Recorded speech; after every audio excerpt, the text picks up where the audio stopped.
Carrefour des entrepreneurs de l'océan Indien, promouvoir les échanges et favoriser les partenariats. Opérateurs économiques, bailleurs de fonds, il y a aussi 4 maires de grandes villes de Madagascar, dont Eddy Fernand, maire d'Antala, Jean-Luc Désiré Nzavouzaj, maire d'Antsiran, Mokhtar Salim Ndjietmang, maire de Majunga, ainsi que Nantinanara Koutniedine, maire élu à Thomas, se sont retrouvés dans la soirée du 6 mars dernier au motel Anous, dans le cadre du périodique dîner-rencontre organisé par le Carrefour des entrepreneurs de l'océan Indien. Sont là pour nouer le dialogue entre, d'un côté, ces maires élus, réélus des grandes villes, et en particulier ces villes tournées vers l'exportation et l'importation, que sont ces maires de ces villes citées, et puis l'appui des bailleurs de fonds à l'ensemble de l'économie ou à certains secteurs économiques, et les chefs d'entreprise, cadres et chefs d'entreprise qui sont là ce soir et qui vous le verrez, représente absolument tous les secteurs. Quand on est 1000 dans une association, forcément il y a des petits, des moyens, des grands. Il y a des gens du secteur bancaire, du secteur du commerce, il y a des gens d'absolument tous les secteurs.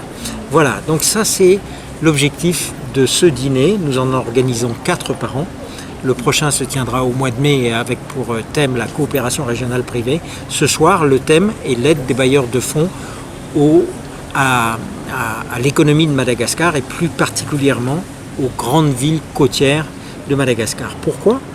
Parce que au Carrefour, nous qui représentons tant de monde, nous sommes convaincus que depuis toujours que la moitié de l'économie c'est en région de Tana et l'autre moitié, on en parle beaucoup moins, on l'oublie souvent, elle est en province.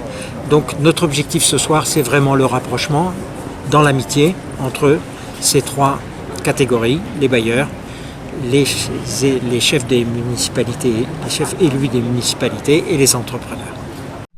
Participer à une telle rencontre constitue une grande opportunité pour chacun de ces maires de trouver des partenariats en vue de développer la commune, comme c'est le cas de la commune de 2e catégorie d'Antala, qui présente de nombreuses potentialités.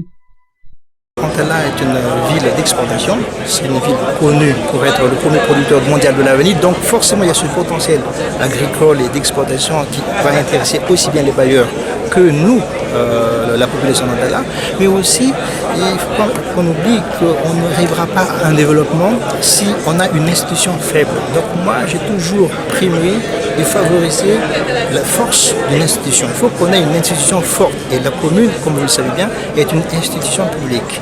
Donc si on a une capacité à bien gérer la ville, forcément on aura la capacité de développer la ville et de lutter contre la pauvreté de la population. Voilà, donc je pense que si on associe ces 2 enjeux institutionnels et enjeux commercial ou économique, je pense qu'on arrivera à notre vœu qui est le développement de Madagascar en général et d'Antala en particulier.